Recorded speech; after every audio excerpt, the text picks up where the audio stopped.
Quais os sintomas de um indivíduo com problema de aprendizagem? Baixa estima. Baixa estima. Tá? Baixa estima. Ele vai perder a vontade de ir para a escola, ou vai ser muito desatento. Ele vai mostrar ali... Ou seja, ele está lá, mas não está, né? O corpo está, mas... Exatamente. Algumas crianças, por exemplo, dor de cabeça. Por que fala dor de cabeça? Ele está forçando o olhinho e não está enxergando, vai dar dor de cabeça. Então, começou com dorzinha de cabeça, inquieto, não quer ir para a escola. Vamos investigar. Passa pelo pediatra, conversa. Os pediatras estão preparados para isso, para fazer esses encaminhamentos. Como é feito o diagnóstico de uma pessoa com problema de aprendizagem? O diagnóstico é feito, como eu já comentei aqui com Sim. você, numa equipe multidisciplinar, tá? Ele é feito aí com uma equipe, né, de Não só uma pessoa. Não só uma pessoa. Nunca, se você for numa fono, numa psicopedagoga e ela der um laudo, tem alguma coisa errada. Não pode. Nós não somos preparados para isso. Nós somos preparados para trabalhar em conjunto, tá? A única pessoa que pode dar um laudo é um médico. Uma terapeuta, não. Um médico, sim.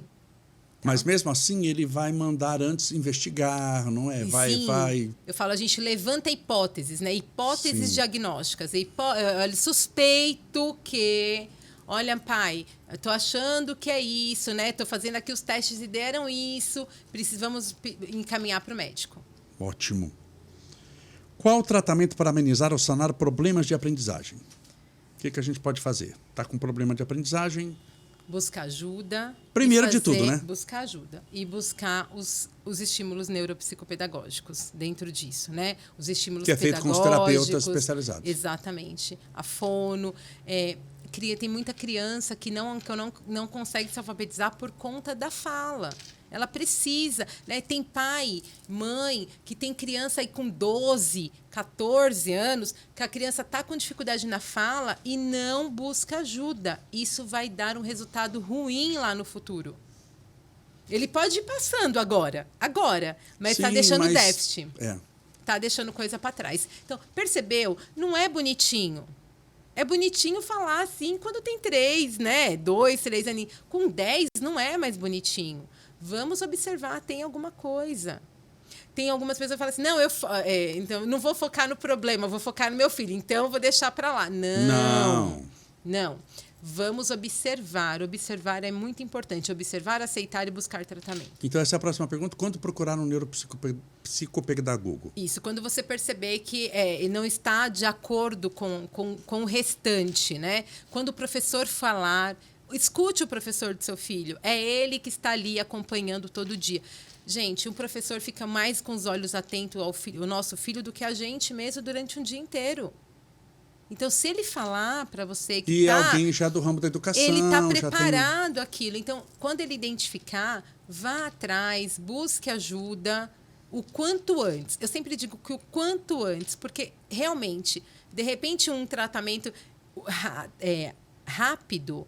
Ele vai ser ele vai ter um caminho mais rápido também, né? Veio lá com 6 aninhos, eu comecei a perceber. Aí você já pega ali, já modifica aquele processo da criança, logo ela está traçando. Agora, se ele vem com 10, 12, eu preciso trabalhar o problema e tudo que ficou para trás. Todo o tempo. Eu conversei esses dias com a minha esposa, a gente colocou o Estevinho na terapia com 3 anos. A gente conversou esse dia, se a gente soubesse o que sabe hoje sobre autismo, teria colocado com 1,5, que a gente não tinha essa expertise. Sim. Depois você vai ficando craque, até pelo número de pessoas que eu entrevistei, até para você ter um filho autista. Mas com o conhecimento que eu tenho hoje, se eu tivesse um filho, vamos repetir a história, só que eu não tenho um filho ainda. Nasceu o filho com 1,5, a gente já tinha identificado e colocado já na terapia. Exatamente. Com 1,5. Sim. Eu não esperaria 3 anos. Eu tenho uma neuropsicopedagoga que é da minha família e ela é a Cíntia Brasil. Ela tem um filho, TEA, né, autista, e ela sempre fala que ela começou a observar, ele tinha acho que 6 meses, pelo jeitinho de sentar. É aquele olho clínico que você já... E foi perfeito, porque ela começou o tratamento dele, muitas terapias muito rápido, e hoje ele está se formando esse ano, se formou agora em contabilidade, faculdade. dirige, tem toda uma vida, assim. Mas ela desde tem as o início... limitações, mas desde o início ela interviu. Então, isso é muito importante, né? Então, dentro disso, eu sempre falo, eu sempre passo e até cito o caso do Breno, assim, porque é realmente uma superação. E não é superação só da criança, do indivíduo, é da família, porque eles aceitaram lá no começo e eles foram atrás. E há muitos anos atrás. Que era muito mais difícil. Então, gente, vale muito a pena a gente ir atrás. E como é a intervenção que vocês fazem? Nossas intervenções são de acordo com a necessidade de cada um.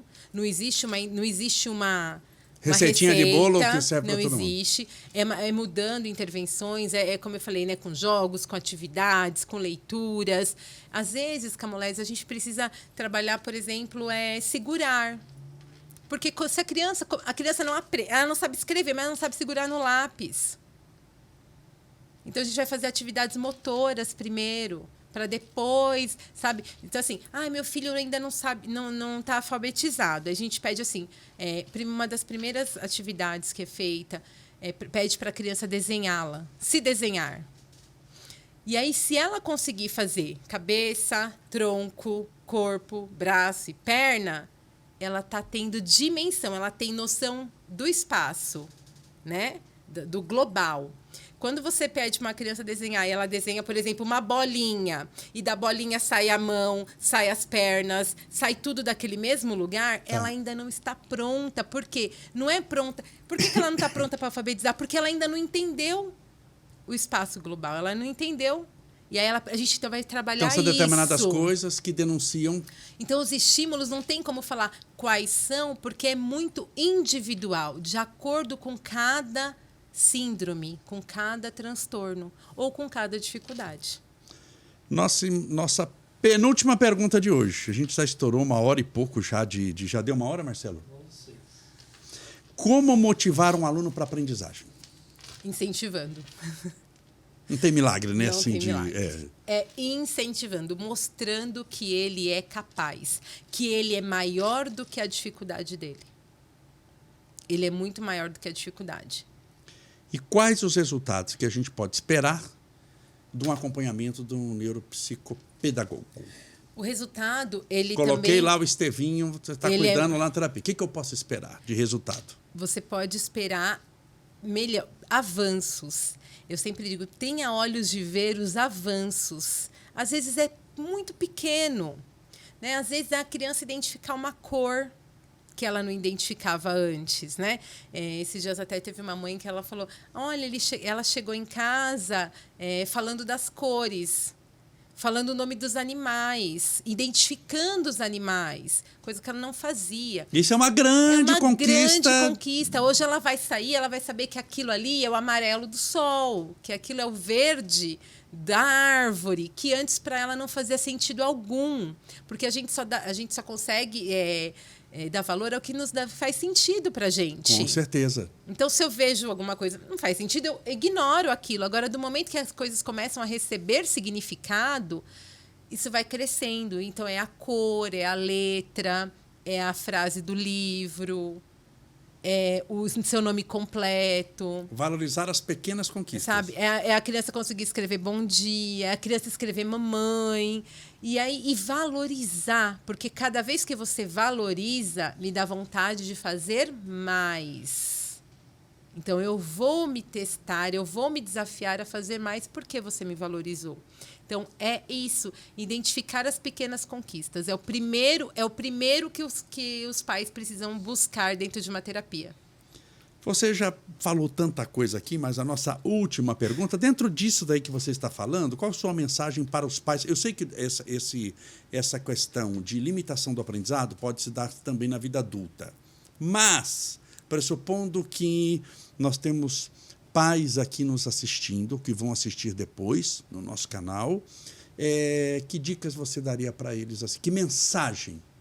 Porque dicas você já deu tanto, mas que mensagem você daria para eles, Aline? Eu acho que identificar mesmo o ser, né, aquele serzinho, o nosso filho ali. Eu falo nosso porque eu também sou mãe, e ver a gente ver com outros olhos, enxerga com outros olhos quando a gente está ali, é mãe, é pai, exerce a maternidade. Então, identificar o seu filho como algo único. O seu filho é único, ele não é igual a ninguém, ele é único. E dentro desse todo que é ser único, valorizar essa criança, mostrar para ela que ela pode. Somente nós podemos falar para eles que eles podem. Os outros até falam, mas o peso é totalmente diferente. Não tem aquela autoridade, não tem aquele simbolismo de uma mãe de um falando, pai. de um pai falando. Então, olhem para o seu filho como um ser único e especial. E o valorizem nas pequenas conquistas. Que maravilha, querida. Que entrevista deliciosa. Com um monte de dicas que você deu, hein? De definição, mas um monte de dicas. Para quem assistiu com calma, com tranquilidade, viu que você deu um monte de dicas importantes. Você que gostou desse corte e lembrou de algum amigo, amiga, quando assistiu, indique para eles.